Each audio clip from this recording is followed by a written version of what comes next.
Welcome to episode 46 of the Rex Chapman Show with my super dope homeboy from the L-Town, Josh Hopkins. What up, Josh? What up, Rex? Looks like a beautiful day in Brooklyn. I have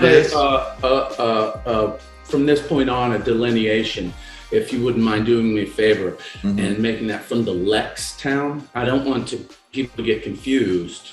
From the Lex town. Louisville, from the L town, and then I'm always like, and then it looks like I'm putting on my L's, and then that's right. You can't do that. Whoa, we can't. Yeah. So that's just I humbly from the Lex town. Yeah, from the Lex town. Do you mind? No, I don't. It doesn't roll off as well, just lyrically, because I'm really into the lyrics. Yeah, you and are. I'm a bit of a wordsmith. And, you are. Yeah. But I'll take it under consideration. Take it under advisement. Okay, let me know. Hey, did you read anything this week? Oh, we're going to do book club. Yes, book club. I know that's going to throw people off, but I actually did. And I went big.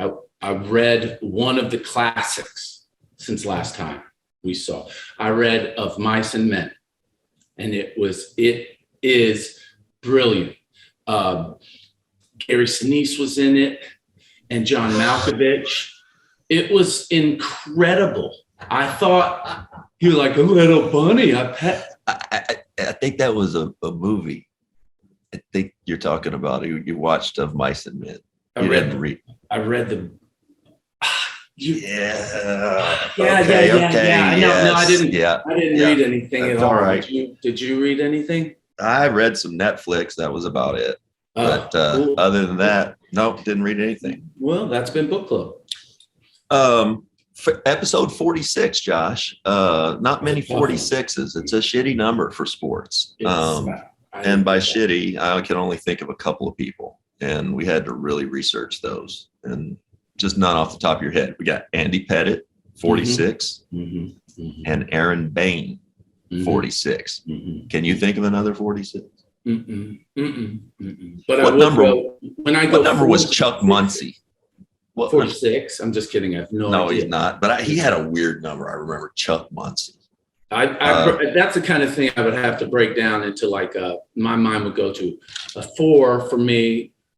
Well, Houston Powell, my friend Houston Powell's a 4, but I'd go like Kyle Macy was a 4. What's 4? And Dr. J. Go to Dr. J as a 6. So I'd have to break it down that way. Like if I was trying to remember, my numbers on the lock, I couldn't go 46. I'd have to break it that way. Where it's just, that's right. It was 23.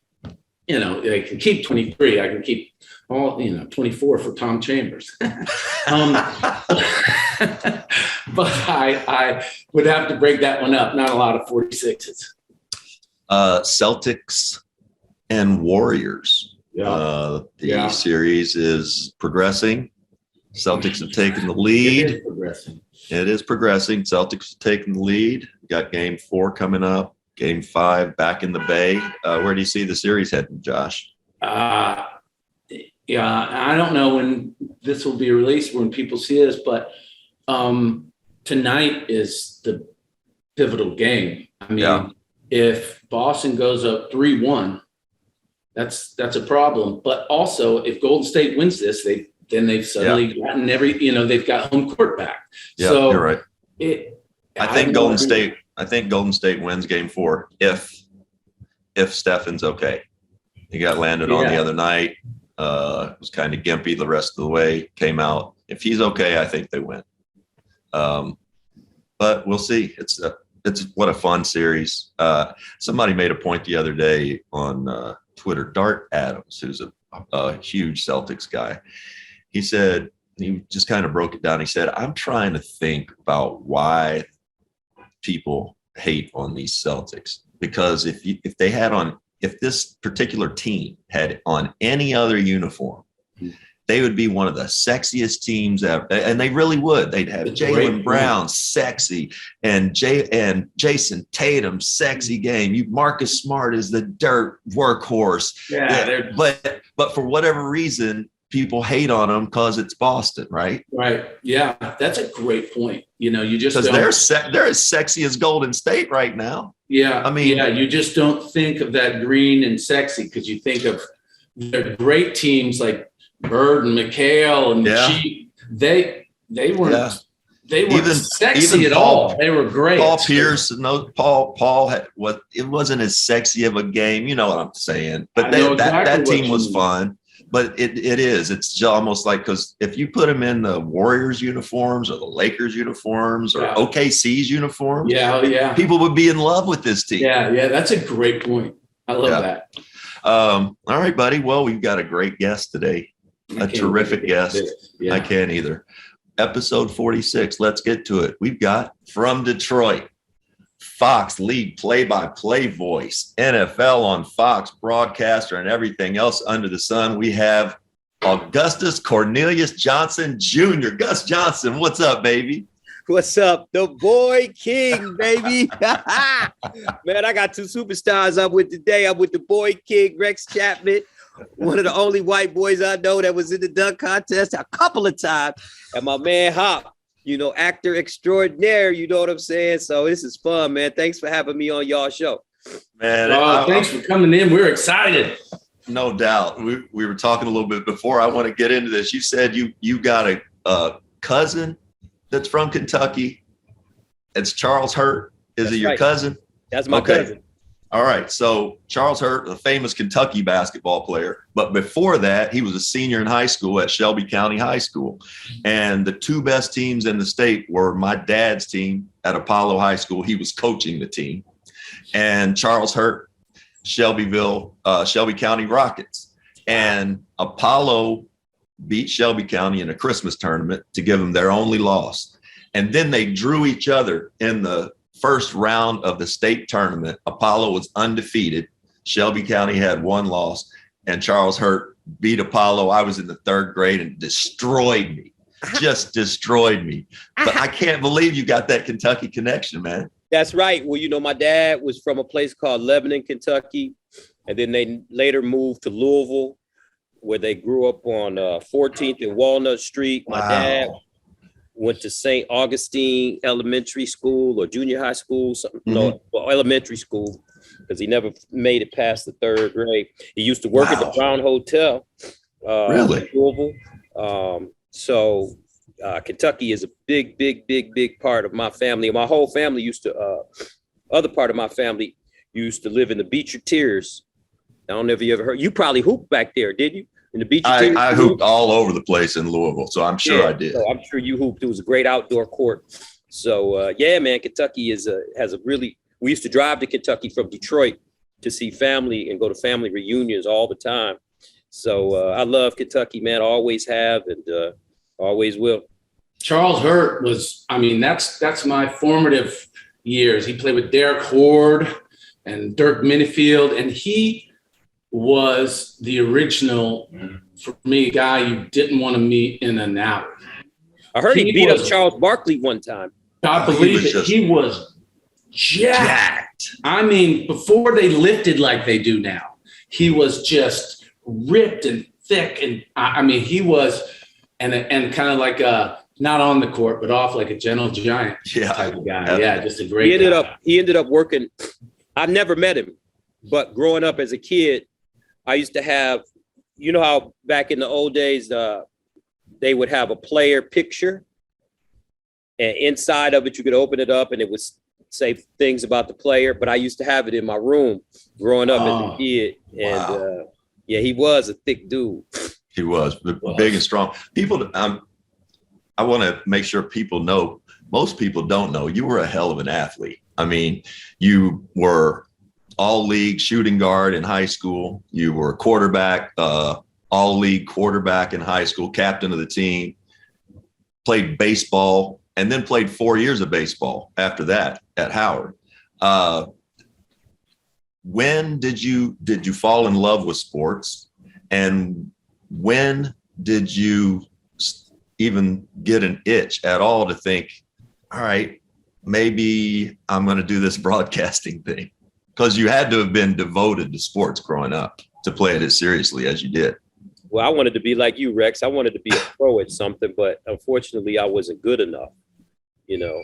When did you figure that out? When I got to college. Okay. And I just, I didn't do anything great. I didn't hit for power. I didn't have great speed. I didn't have incredible range in the outfield. Were you better in baseball? Were you better in baseball or better than in the other sports? I don't know, man. I just think I was a jack of all trades, but a master of none. And I think that's one reason I'm a pretty good sportscaster. I played hockey from mite all the way through Bantam as well. Wow. Sports is, I was a wrestler. For me, sports saved my life. Without sports, man, I don't know what I would have done. It was my salvation. It was my refuge, my sanctum sanctorium. I wasn't a great student.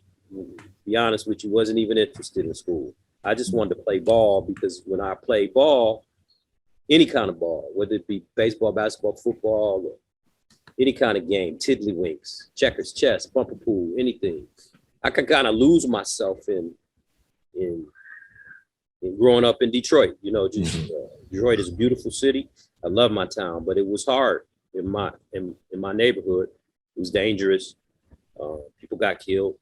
So I just tried to stick my head, in a ball or a bat or a hockey stick or whatever, just to ease my mind and ease my anxiety as a child growing up. And when I got to college, I found out I wasn't good enough to be even considered to be a professional in baseball.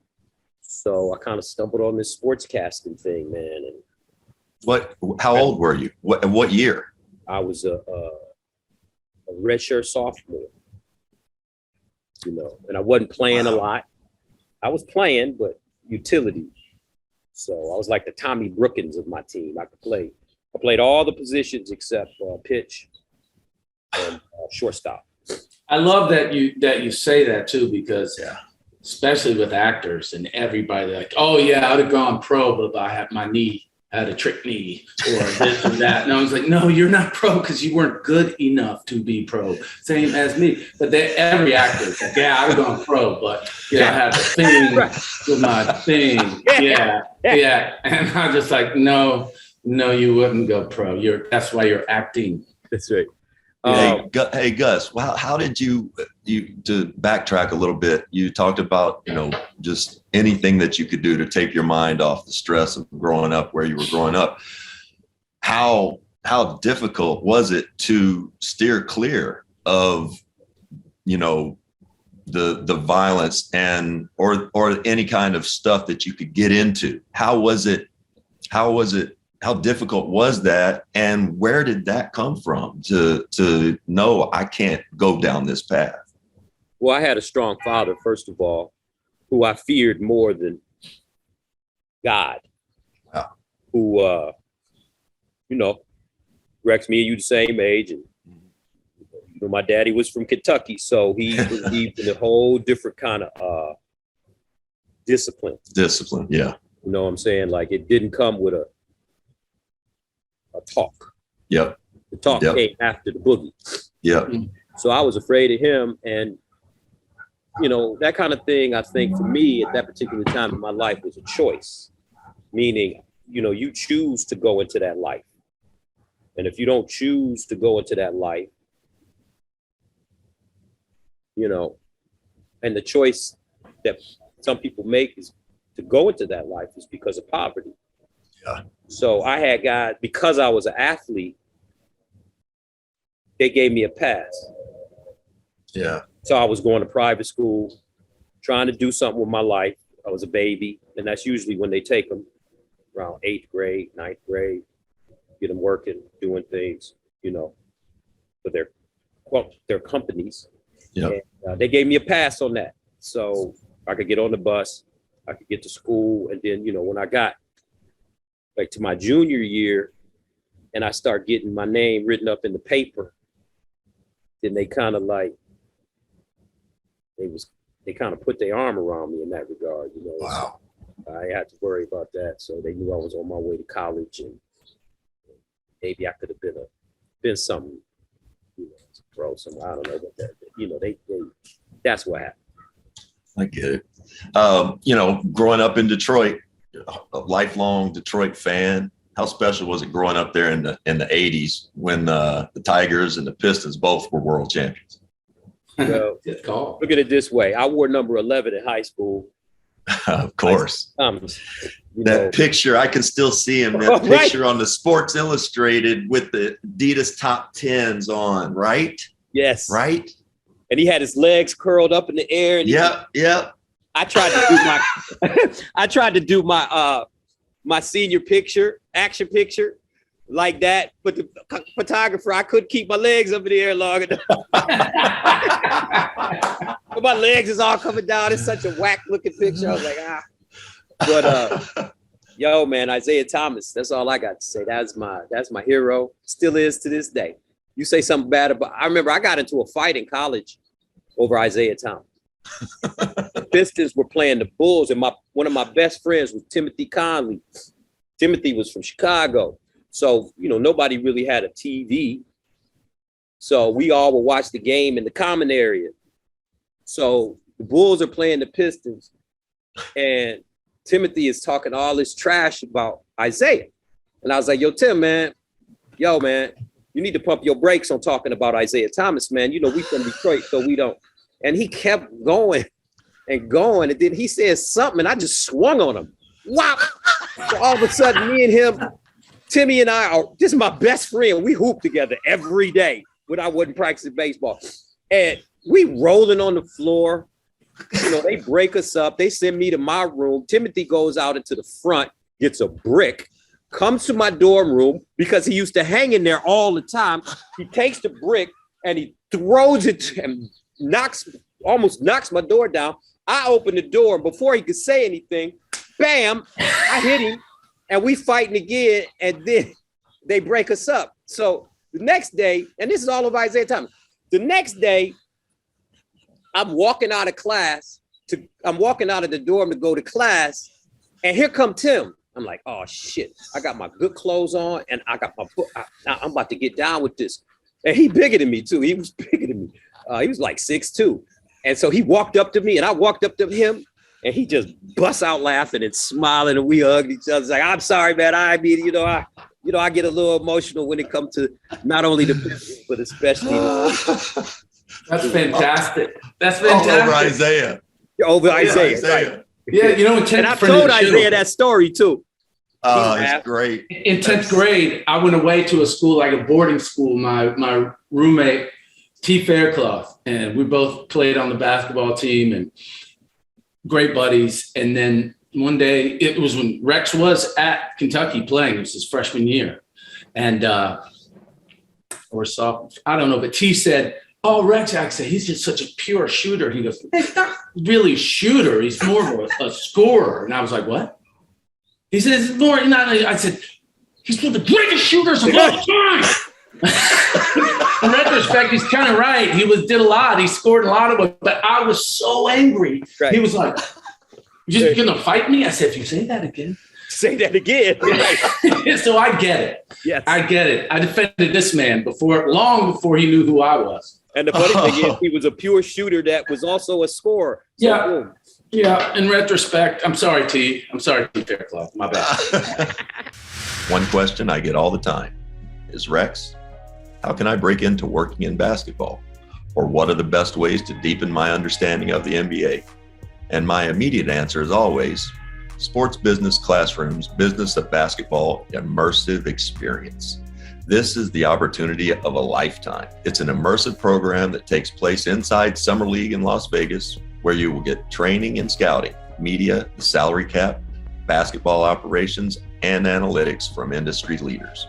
Past instructors and guests include Commissioner Adam Silver, Mike D'Antoni, Masai Ujiri, Daryl Morey, Mike Breen, Zach Lowe, and many, many more. This year's session runs from July 10th to 15th in Las Vegas. So if you're interested, check out sportsbusinessclassroom.com as soon as possible, as space is limited and this program is in very high demand. And I have a discount for you. Enter the code front office at sign up and get $300 off. That's front office for $300 off. If you're interested, check it out today at sportsbusinessclassroom.com. Gus, I don't want to talk politics. But you studied poli-sci. Why? Well, I mean, where did that come from? Where did that itch? Where did you why did you decide that? Well, I went to a Jesuit school. It was really hard. I came from the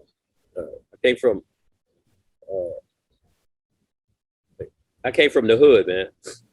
So we didn't have the same, you go from a school in the inner city, and then all of a sudden now you're studying with Jesuits, and it was like going from 0 to 1,000,000, not 100. Wow. So I was overwhelmed, especially with the science and the math.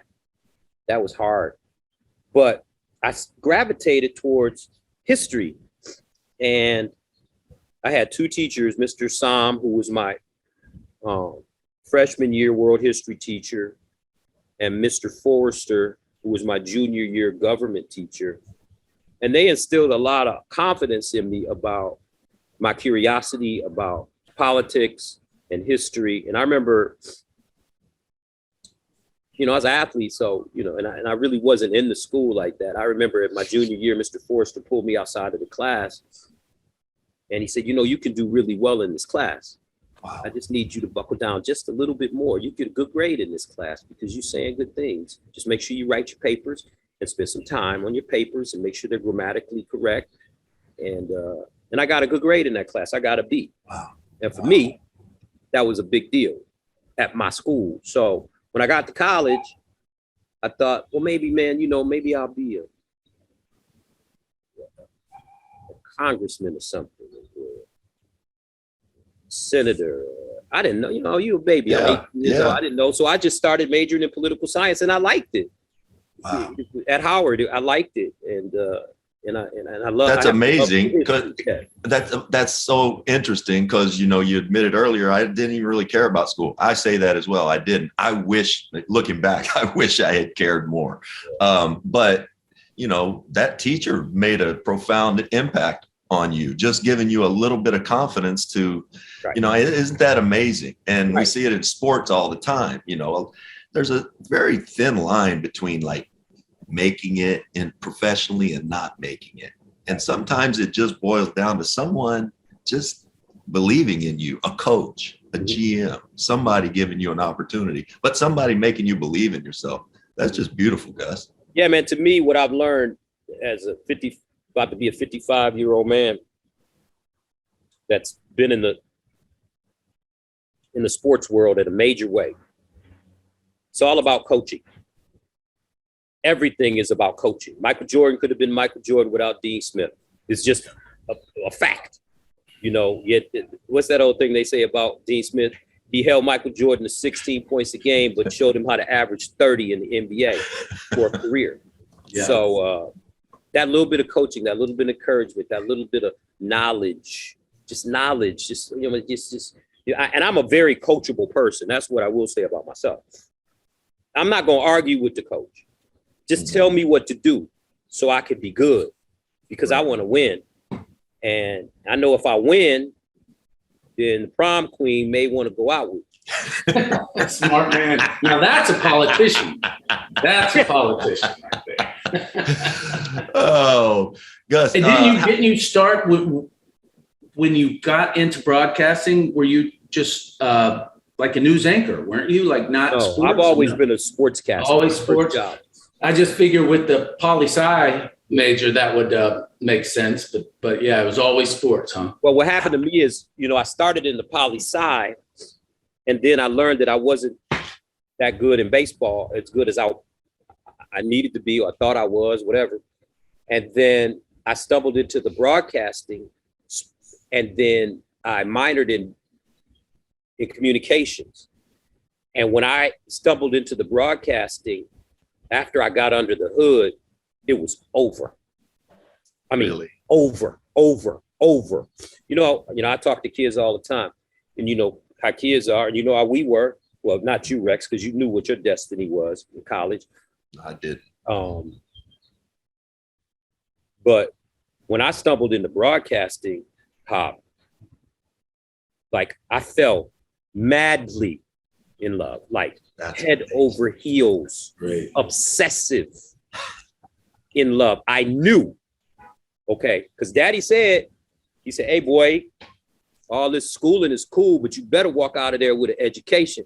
I mean, you better walk out of there with a job. So you better figure out what your hustle is while you're there. Wow. So I'm sitting there scratching my head. I thought my hustle was going to be baseball, but I was delusional. But then I found this, and then when I found this, man, it was like, it was one of those things where break up with your girlfriend. You ain't got no time. You got places you're gonna be. Wow. So no attachments, no nothing. And were you naturally good at first? Were you naturally good? I was naturally good. Damn, naturally makes good. me happy. Because I grew up because I'm a boys club kid. So yeah, I am too. Yeah, I started the boys club at 6 years old and went all the way through college. And my mother used to put me in what the boys club would have was oratorical contests and stuff. And I used to win. Wow. So I knew I could talk. So once I found it and mommy put me on the right path, I mean, it's been the greatest. At what age was that? 9. That's brilliant. Brilliant. Wow, that's great. 9 years old, man. 9 years old. Gus, how important was Bryant Gumbel when looking at broadcasters who influenced you, or at least favorites of your mom's? Yeah, I see you be doing research, man. Bryant Gumbel I'm here because of Bryant Gumbel. I'm sitting right here in front of you because of Bryant Gumbel. Because what happened was after I won those oratorical contests, in 1979, rather, when Michigan State played Indiana State for the national championship in Salt Lake City, Larry Bird versus Magic Johnson. I'm from Michigan, so we all love Magic. So we're sitting there watching the game, and the game comes on, and all of a sudden I see this angelic face who looked like me. He was handsome. He had pearly white teeth. He was nattily attired. His hair looked like it was silk. And he was articulate, and it was Bryant Gumbel. And I think my life changed when that game came on. My mama saw that. First of all, I think she had a jive time crush on Bryant Gumbel, which most women did back then. Yes, of course. But she started beating me over the head with this dude. Unfortunately for me, not long after, so 1979, I was born in 67, 77, 78, so I'm 12. So by the time I hit high school, Bryant had transferred from sports to the Today Show. Mm-hmm. So every freaking morning, this dude is in my house. And my mother is beating me over the head with him, Well, yeah, today, Bryant, hey boy, did you see today Bryant interviewed the president of Venezuela? Oh, and yesterday he talked to the president of Russia. Bryant is doing this, and Bryant is doing that. And look at that suit he had on. Boy, I tell you, man, he look a little bit like you too. Every day for 12. For all of high school.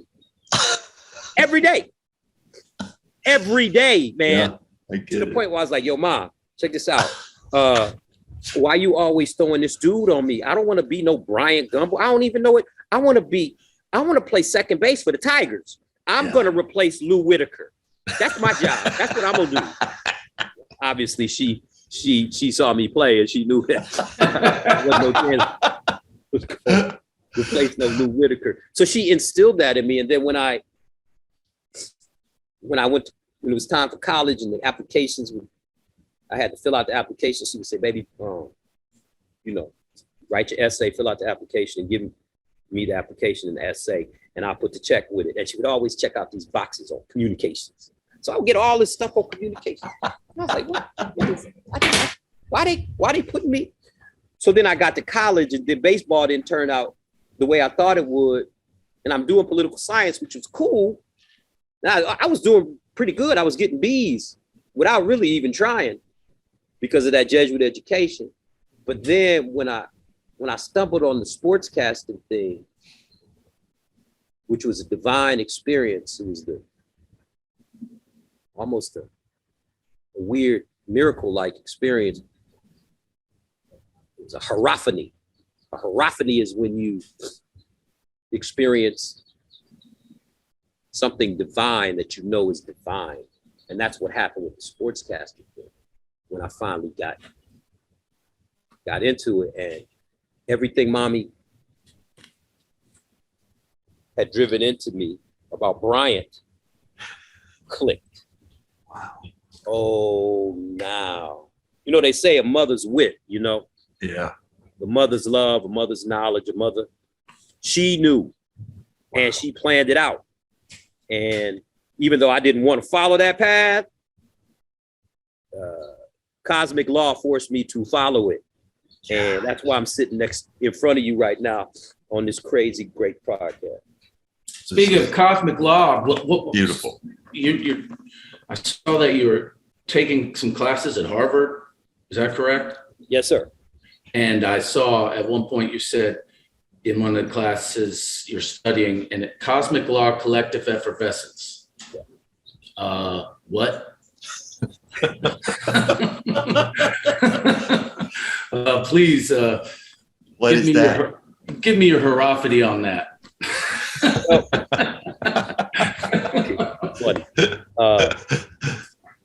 Cosmic law is the way the universe is set up. It's something that goes all the way back to the ancient Aztecs and how they understood cosmic law. And how, basically it's, you know, they use the word cosmic law, but it's how God has set things up. And things, and what they say about cosmic law is this: cosmic law, it doesn't conform to you, you conform to it. For example, Jesus, his last words on the cross, "My God, why have thou forsaken me?" Cosmic law would answer, because Jesus, you were supposed to make this sacrifice. You couldn't negotiate around it. And that's what cosmic law is. It's how the universe is set up, and it's something that as human beings we cannot grasp. We don't understand it. Like Socrates said, "The one thing I know is I know nothing." And he was considered the smartest, one of the founders of Western philosophy, which is a philosophy that we live under today. So that's the system that's created. And the decisions that are made unbeknownst to us that steer us into whatever realms that we go into in our human journey. Collective effervescence is, collective effervescence is human beings, we have all these different kind of natures: homoludic, homoerotica, homonecans. Homonecans are the human killers. Homoerotica is our desire to want to feel, to want to touch, to have sex. Homoludic, a homoludens or a homoludic nature is to want to play games, all kinds of games, whether it's the games that we play in sports, or it's the games you play in the office, or it's the games you play with your wife or your boyfriend or your teachers or your bosses, the games that men play. But for collective effervescence, it's being able to have, in order to have collective effervescence, you have to have a shaman or a priest or a rabbi or a reverend. And it's like when you go to church. Here's a perfect example of collective effervescence. When you go to church and the preacher or the priest or the rabbi is giving you this rousing sermon, and you collectively have this feeling that you rise up to during the sermon. And everybody is connected and everybody is feeling it. Everybody, it's collective in that moment. And that leader is leading you to that crescendo spiritually. And once you attain that, and then the service ends, or even if it's a rock concert, or even if it's a ball game, Kentucky taking on, I've called Kentucky and Louisville before. Kentucky taking on Louisville at Rupp. It's even though the Kentucky fans are rooting for the Kentucky fans and the Louisville fans are rooting for the Louisville fans, we're all connected in that 23,000 seat arena, which, by the way, is the greatest arena in college basketball. Wow. It ain't even close. Wow. So you rise up, you experience that. And then when the service ends, you come down and you look forward to doing the same thing the next week. So the reason that collective effervescence is important to me is because, you know, sometimes I don't really understand why, and I say this so humbly, why I've had such an impact on people watching games. Because I can't see myself call a game. I can't feel what they're feeling. But what I realized is in my job, I'm serving as that leader to bring everybody together during the telecast of the game. And what I've been fortunate enough to do through the grace of God, through God working through me and my spirit, I always say a prayer before every game. I say, Lord, let me be the conduit between you and the message you want to get out to your masses. And from the first time I said that prayer, crazy shit has happened, man. Like I've seen, and I just lose it. I get lost in it. I don't judge it. I just let it go. And from what I'm learning, when I took this religious dimensions of human experience apocalypse class with Dr. David Carrasco, bad dude, I realized that that's what I've been doing. I've been that leader that has helped establish through the broadcast for 25 years, collective effervescence, that good feeling, man, that good feeling. And yeah, that's what that is. Well, thank you. First of all, Absolutely. That's amazing. And I definitely think the cosmic law brought you to this podcast, because we often say that this should be called the Rex and Josh Show, that after every podcast, we feel like shit about ourselves and stupid. Because and again, there you are, just dropping science, literally political science. No, and we are. That's a beautiful way to put it, a beautiful thing. And you absolutely are so good at bringing us together, being our eyes and ears. You're always, and you're known for just such big energy and great. You've got some of the greatest catchphrases in all of sports. I want to get to that. And you are eyes and ears. So it feels great to know that that's what you're trying to do, because that's what you do so well. Thank you for that. I appreciate it. You know, selfishly, the greatest gift that my career has given to me is making people happy. Like I had a guy, I did the Big Ten championship. I've done the Big Ten championship for 10 or 11 straight years. So in Indianapolis, where the game is called at what I call the Peyton Manning Dome, Lucas Oil, the booth is right in the stands, kind of. So I can step out and kind of sit down in one of the stadium seats right in front of the booth. So recently, Ohio State fan, big dude, you know, I'm sitting right here and he's down there, maybe 12 yards from me. And he looks at me sitting there and he yells at the top of his lungs, Gus Johnson, you make me happy. Oh, that's great. Then I said, thanks, man. I appreciate it. And he goes, no, Gus Johnson, you make me happy. And embarrassingly, I get that all the time. And to me, that's the gift. That's the shit. Tells me I'm doing something right. You know what I'm saying? I'm just, yes. Yo, man, sometimes it can bring tears to my eyes. The reactions that I get from some of the fans that watch the games. I'm so humbled by it. I just have so much gratitude because, business is business, and you know how that is, Rex. You know how that is. But man, have you always been this excited watching hoops, watching sports? And how did people mistake, your excitement for inauthenticity at times? Yeah, that's part of it.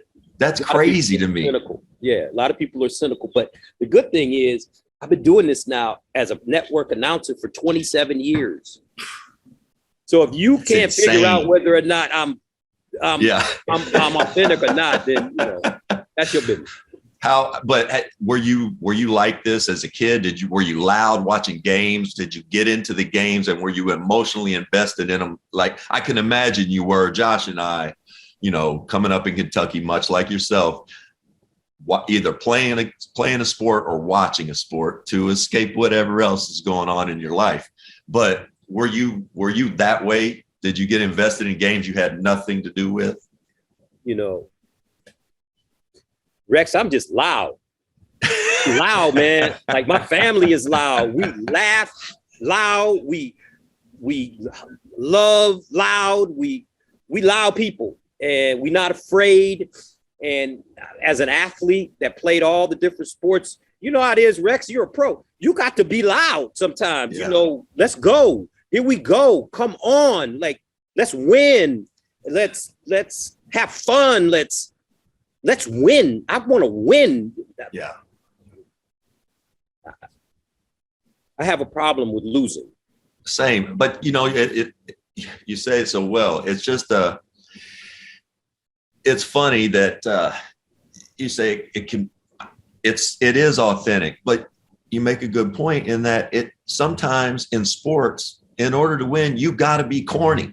Right. You got to let's go. Let's what go. are we doing? It's okay to have a little coolness slip out at times, right? Because you care. Right. Because you care. Right.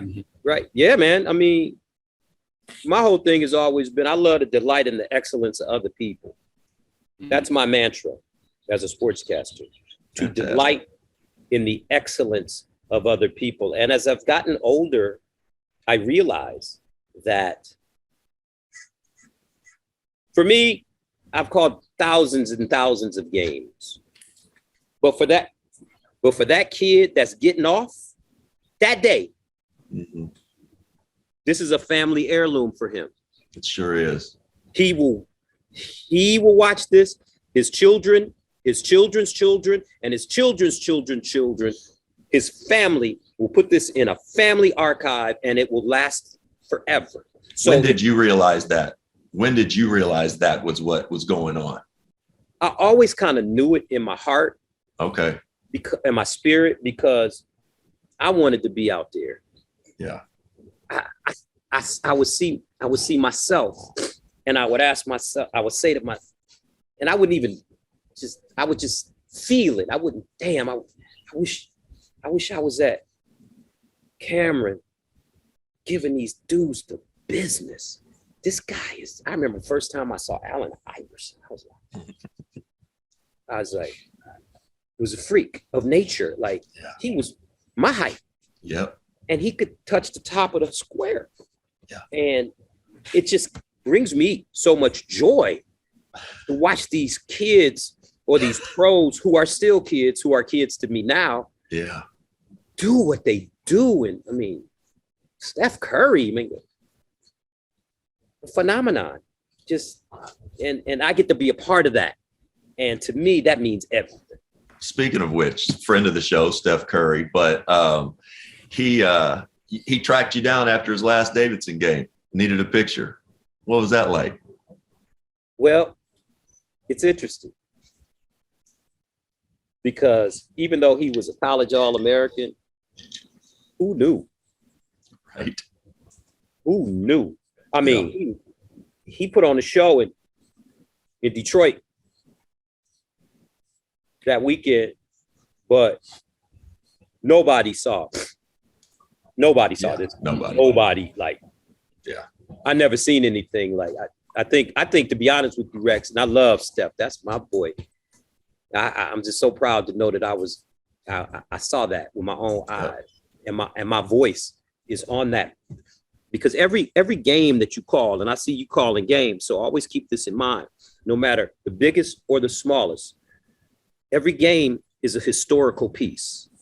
We are not just sportscasters or journalists. We are sports historians. And I'm very proud of that. I'm very, very proud of being a part of our profession.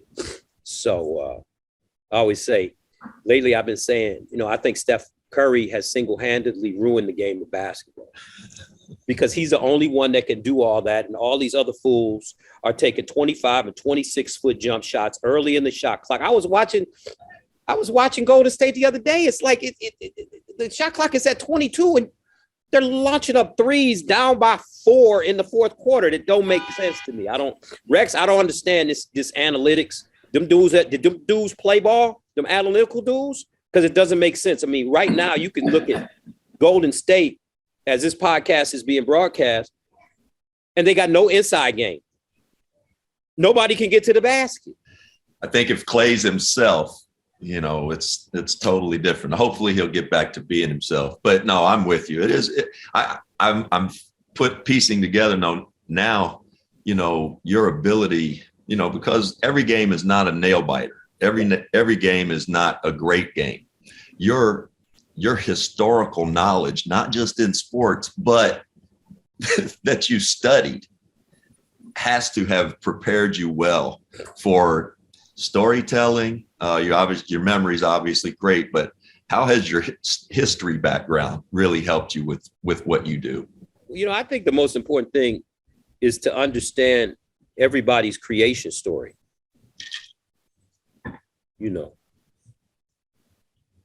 Understand something about the person. Roone Arledge, the great ABC executive president during the Howard Cosell days, said the most important thing was to be up close and personal.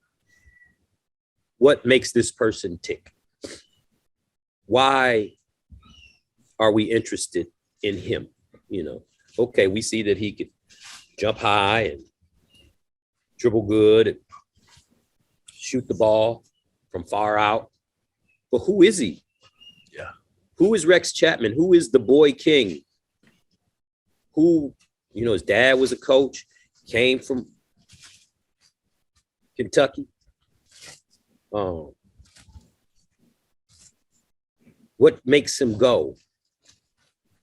What is his relationship like with his mom? Mm-hmm. His dad, his community? What is he into?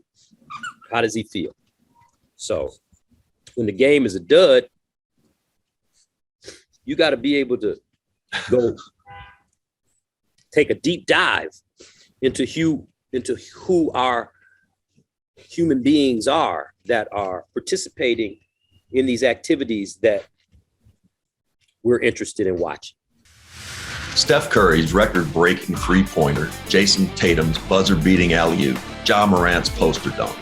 NBA Top Shot is where the greatest moments from NBA history are turned into officially licensed digital collectibles. NBA Top Shot has evolved trading cards by making it easier to buy, sell, and collect by removing the hassle of grading, shoe boxes, and shipping fees.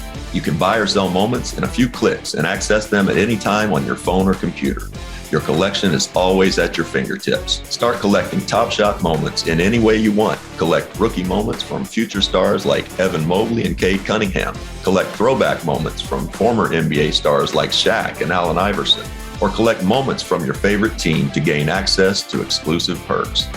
Grab your starter pack today, and Top Shot will give you $20 back to start your collection and pick up some of your favorite moments in the marketplace. Go to about.nbatopshot.com/bballnews and get in the game today.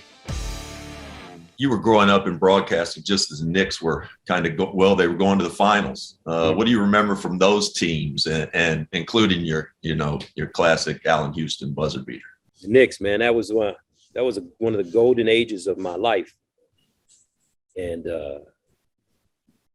just being around Patrick Ewing, Charles Oakley, Larry Johnson. Franchise, yeah. I mean, just being around Beast. He really helped make my career because he wrapped his arms around me. He saw I was young. He saw that you know, working in New York, man, it's not a game. It's no joke. It's a lot of dog stuff going on. But because of Pat and us forming that relationship that we formed, and Pat let me do long form interviews with him. And he's not easy to get close to. You know that. Yeah. I love that dude. Yeah, love him. The first day I ever met him, man, you know, I had to make one of those decisions. You know, the first day I met him, they had sent me into the Knicks locker room to interview the players. And the most important thing was to get Patrick. It was my first day, right? Wow. And I went over to Patrick's locker and it was so crowded that I couldn't even get a microphone in. So, you know, it was my first day. So I said, okay, well, I'll go interview some other guys and then I'll come back. So I interviewed some other guys and then I came back and Patrick was just sitting there as he always would after games with his robe around his shoulder, his Knicks robe, and his foot in two big feet in big buckets of ice in the corner. Yeah. So I went over to him and I said, hey, Pat, how you doing? My name's Gus Johnson. My first day on the job. I just want to ask you a couple questions. And Patrick was like, nah, man, interviews are over. So I said, no, but I got some other guys and I just want to ask you a couple questions. My first day. No, I said interviews are over. And I said, now I start to panic because my producer said, don't come back unless you got Patrick. And now I'm panicking. I'm shaking a little bit. I said, no, Patrick, I'm sorry. It's my first day, man. Howie Singer, my producer, told me that I have to get you, you know. He said, hey, man, I told you, interviews are over. No interviews. So it was one of those points. And I couldn't even help it. It just came out. I was like, motherfucker, it's my first freaking day on the job. If you don't interview me, if you don't let me answer some questions, big fella, you not getting out of this room. I guess that Detroit shit just came out of me, man. I didn't know what I was so scared. And he looked at me and scowled. And you know Patrick with that smile. All of a sudden, that big old smile came on his face. I said, come here, boy. All right, I'm gonna give you some interviews, but don't be late next time. And from that moment on, and he'll tell you the story. Oh, that's beautiful. I was great. Rex, Hop, I was scared. I was like, nah, man, I'm not getting fired on my first day. That's like Craig getting fired on his day off. You know what I'm saying? On Friday. And people don't understand Patrick back in that day. I mean, he was New York. I mean, he was this city and he was the franchise. Man, it took some big balls to do that. Yeah, you know, that was a golden age for me too, Gus. And you were a big part of that because I just moved to the city then, living in the shoebox and 28th and Broadway. And so I'd watch the first quarter or sometimes listen on the radio because my bootleg cable wasn't working that day on MSG. And then I'd listen to you. After the first quarter, I'd run over to the Garden and all the tickets, they were just giving them away. $2, just give me $2 for it. And then go watch the rest of the game. But that was that, you know, beginning when you're young and in the city and that vibe. I mean, that was a magic. I have a question for you, Josh. Was that were you living and going through that in New York, or was Lloyd doing that? I had a pseudonym in New York. He likes to bring up, and I was Lloyd. He just decided to go by Lloyd for a couple of years in New York. My name's Lloyd, and would just walk around. And later, like people, once I got on TV and stuff, like people would write me like, "Hey Lloyd, motherfucker." Lloyd. Yo, Hop, I had one too. I was Christian. All right. Lloyd and Christian would have been. They would have been boys. Oh my God! In New York City that time. We were around those streets, Christian and Lloyd.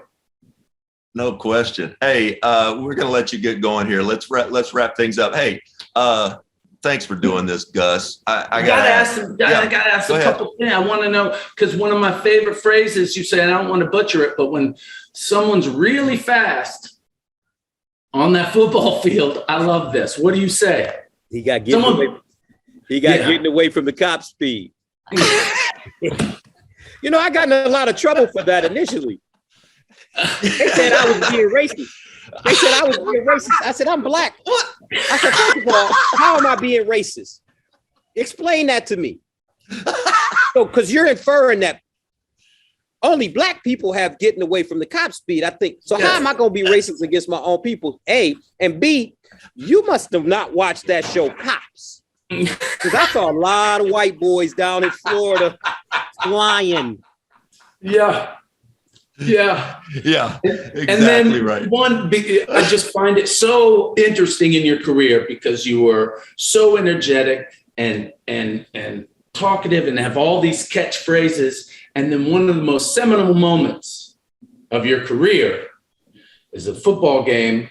I had 2015, Stanford, Notre Dame. There is unbelievable game, back and forth. And then Stanford kicks a winning field goal. The place goes crazy. And what's your call on that? I didn't say anything. Exactly. Mm-hmm. You just watched. Just let it breathe. Just let it happen. I mean, it's beautiful. You know, and it just throws it in this time where you're just taking it in. And you don't need anybody to usher you through this. You don't need someone's eyes and voice at that moment, at that specific moment. And that's one of the things you're known for is that call, which was not a call. Beautiful. How did you think of that at the moment? Because everything you've been trained is to put a button on this thing. You know, I took a lot of I've been at Hop. Me and you got a lot in common. I've been an actor since I was in high school. Right. And when I got to New York, I went into some really intense acting classes with some incredible teachers. One in particular is a man by the name of Douglas Turner Ward, who was the artistic director of the Negro Ensemble Company in New York City. And all the great African-American actors came through the NEC.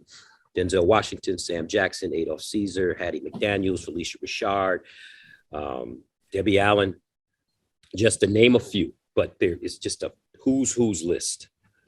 Bobby Hooks established that, Kevin Hooks' father, with Douglas Turner Ward. And when Doug would come over, you know, acting class for us was cool because sometimes acting class was sitting at the bar and just having conversation.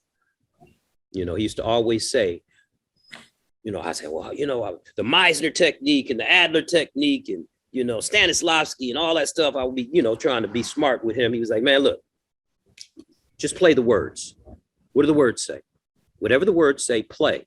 And then once you get it into your system, the most important thing, he said, and the hardest thing for an actor to do is to listen.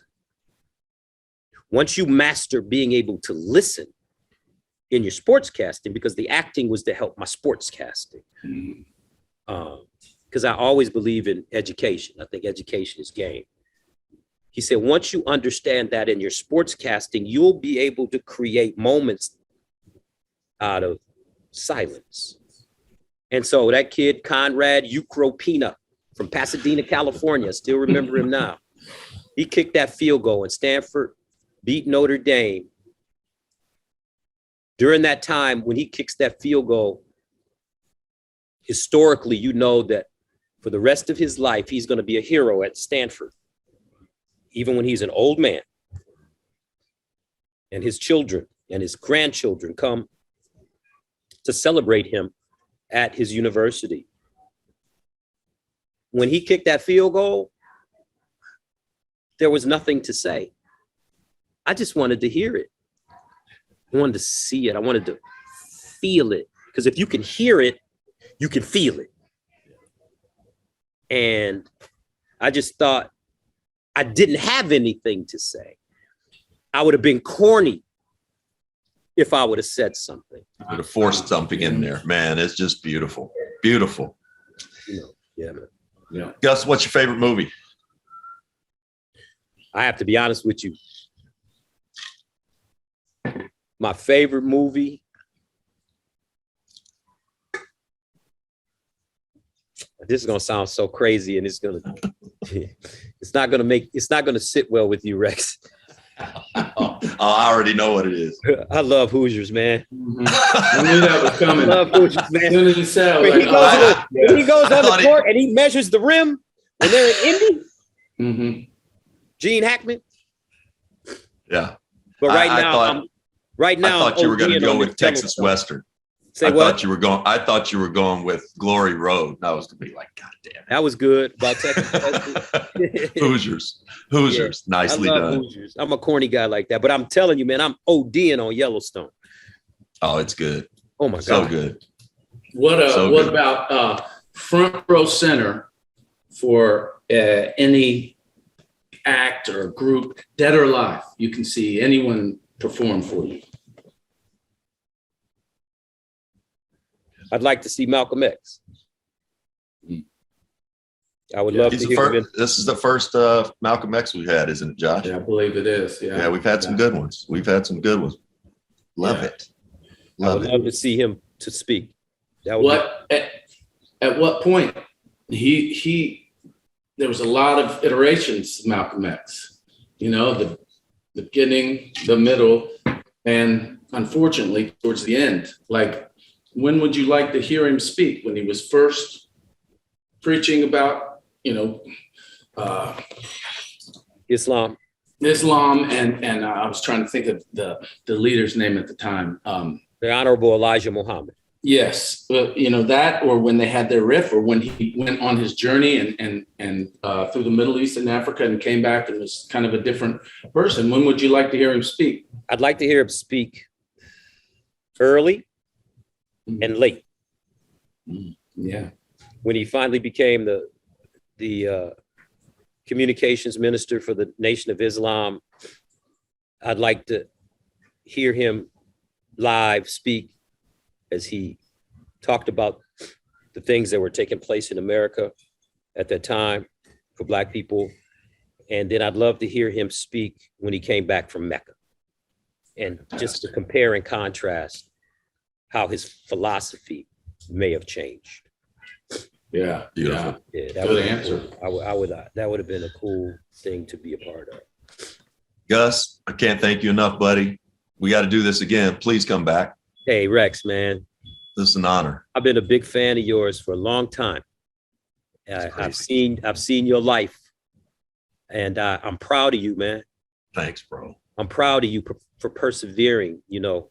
As Sylvester Stallone said in one of his Rocky movies, the testament of a champion is not getting knocked down and then getting back up, but can he get knocked down, get back up, and continue to move forward? That's what you're doing, brother. And thank you. Amen. I love that.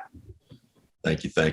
Can't thank you enough, bro. Much It's love. been a pleasure. And I got to tell you, Augustus Cornelius Johnson, I have to tell you that I don't always write. I wrote notes from this. I mean, and I don't do that. Hierophany, is that right? Hierophany, like an epiphany, but it's gotcha. Got the roots now. Like a feeling of, yeah. I really love delight in the excellence of other people. Mm-hmm. That's a great way to go about your life. Thank you for that. I want to say one more thing, Gus. You said something earlier, and it was about, that I didn't know at the time I was going to play in the NBA. I remember the first time Dick Vitale said my name. I was in high school. I remember the first time Al McGuire said my name. I was like, I heard after the game, I'm a freshman at Kentucky. Al McGuire's at our game.